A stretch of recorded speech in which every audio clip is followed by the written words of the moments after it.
Hello, readers and lovers of classic literature from the 80s, 90s, and today. Nick Sal here, and we're switching it up and bringing it back to a book I started several months ago, which was Mrs. Frisby and the Rats of NIMH. Loved the movie when it came out when I was a kid growing up. Wanted to give the story a try, and there were many people commenting and wanted to hear it again. So we'll return to The Giver. I have the book right over my shoulder here. We'll get back to that, but wanted to switch things up and return to this novel since people on the channel requested it. Shout out to this awesome bookmark created by my son. Good stuff. All right, so the second chapter of Mrs. Frisby and the Rats of NIMH is Mr. Ages. Let's get into that. Here we go. Mr. Ages was a white mouse who lived across the farm and beyond, in a house that was part of a brick wall. The wall lined the basement of what had once been a large farmhouse. The farmhouse itself had burned down so many years ago that nobody could remember what it looked like nor who had lived there. The basement remained, a great square hole in the ground, and in its crumbling walls, protected from the wind and snow, numerous small creatures lived. In summer there were snakes, dangerous to Mrs. Frisby, but there was no need to worry about them in winter. Just the same, it was a long, hard journey and could be risky unless she was extremely cautious. It was so far, in fact, that Mrs. Frisby would not ordinarily have set out so late in the day, for fear that the dark would catch her before she got back. But Timothy obviously could not wait until the next day. You might recall from the previous chapter, her son Timothy turned out to be very sick, woke up very sick. He can't even leave his bed. So only 5 minutes after she had announced that she must go, she was gone. If she had been able to follow her nose, that is, to take the shortest route to where Mr. Ages lived, her journey would have been easy enough. But since that would have led her close to the farmhouse and the barn, and since the cat stalked those grounds relentlessly, she had to plot a much more roundabout way, circling the whole wide farmyard and sticking to the fringe of the woods. She loped along briskly, moving in the easy, horse-like canter mice use when they are trying to cover ground. Her progress was almost completely noiseless. She chose her path where the earth was bare or where grass grew, and she avoided dead leaves which would rustle and crackle even under her small weight. Always she kept an eye out for hiding places, logs, roots, stones, things to scurry under if she should meet a larger animal who might be unfriendly. For though the cat was number one, there were other things in the woods that chased mice. And as she did all this, she worried about Timothy and hoped that Mr. Ages would know something that would help him. It was more than 2 hours later that she saw she was getting close to the brick wall where he lived. Though her husband had been a great friend of Mr. Ages and had visited him often, Mrs. Frisby herself had been there only once before, and that had been in summer. Still, she remembered the place clearly. It was an odd sort of clearing in the woods. Long ago, when the old house had been lived in, before it had burned, there must have been a wide lawn around it.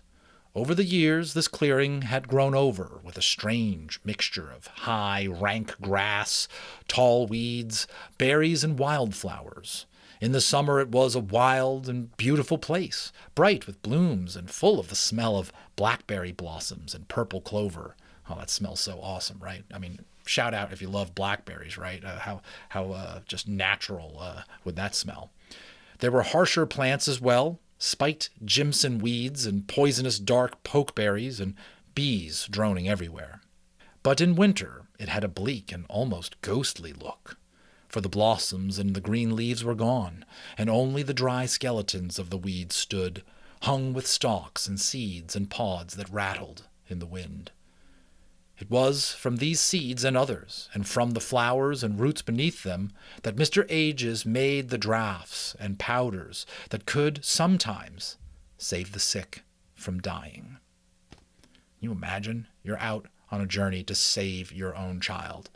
And it's cool to follow like an animal and see how a mouse truly would move around, even though we know Mrs. Frisby's like a character that's been made into sort of like an anthropomorphic, like human-like person that we can follow. We still get to see it from her mouse perspective. The time she had been here before, that was for Timothy too, when he was only a baby, scarcely bigger than a marble. He had wandered, while playing with the other children, a little way from them and had been bitten and stung by something poisonous. They did not know what. When the others found him, he lay curled in a ball, paralyzed and scarcely able to breathe. That time her husband, Mr. Frisby, had been alive, and between them, taking turns, they had managed to carry Timothy to Mr. Aegis' house. It was a sad and frightening journey, and when they arrived they had been afraid he might already be dead. Mr. Aegis looked at him, examined his tongue, felt his pulse, and found a small red lump near his neck. "Spider," he said. "Not a black widow, but bad enough." He had forced a few drops of a milky liquid into Timothy's mouth and held him upright so that it could trickle down his throat, for Timothy could not swallow. In a few minutes his small muscles had unlocked, and he was able to move his arms and legs. "He'll be all right," said Mr. Aegis, "but weak for a few hours."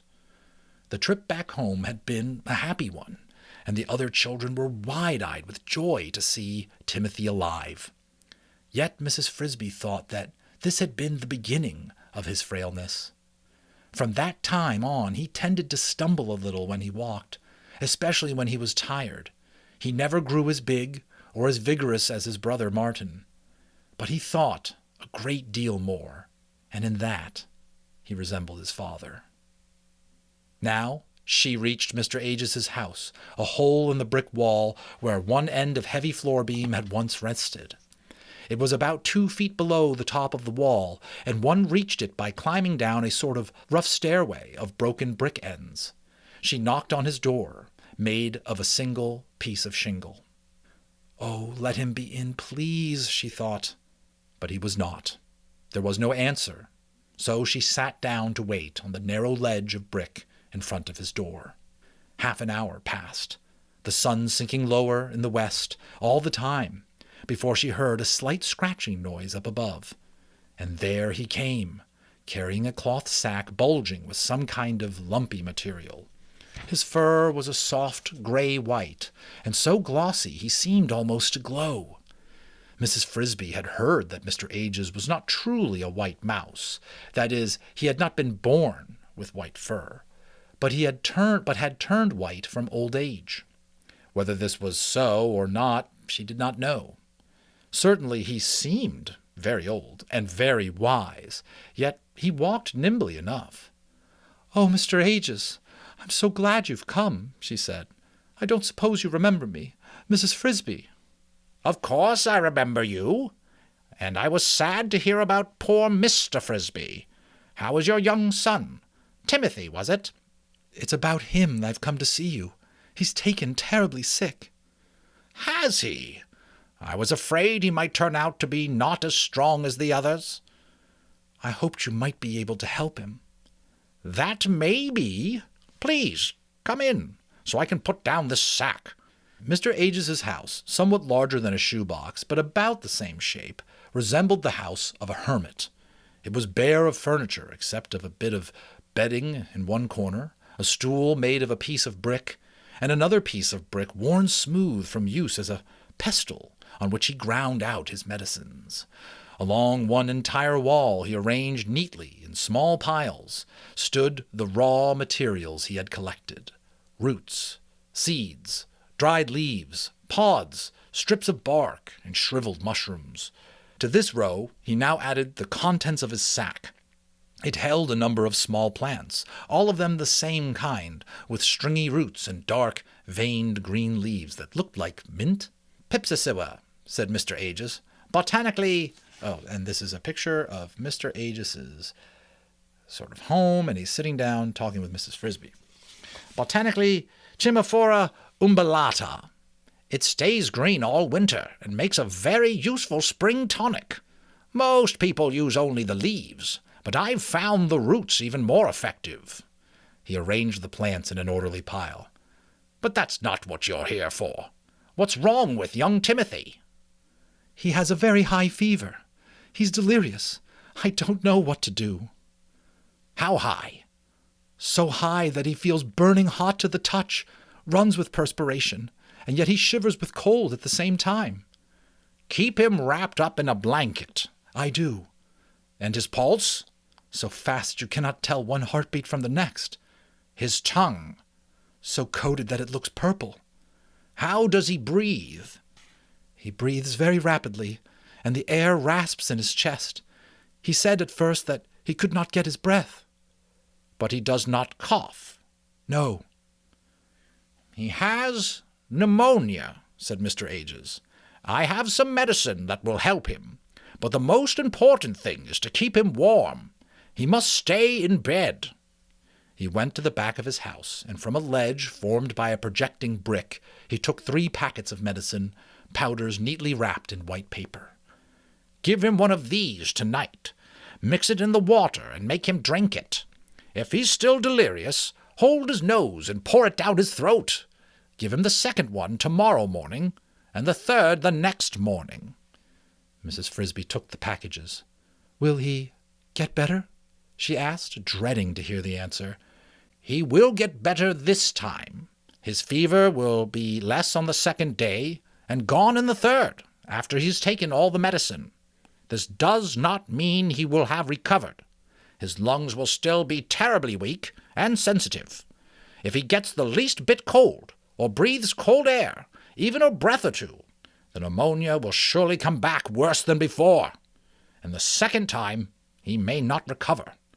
This will be true for at least 3 weeks, and likely more like a month, and more likely a month. And after that? Even after that, he should be careful, though we may hope by then the weather will be warmer.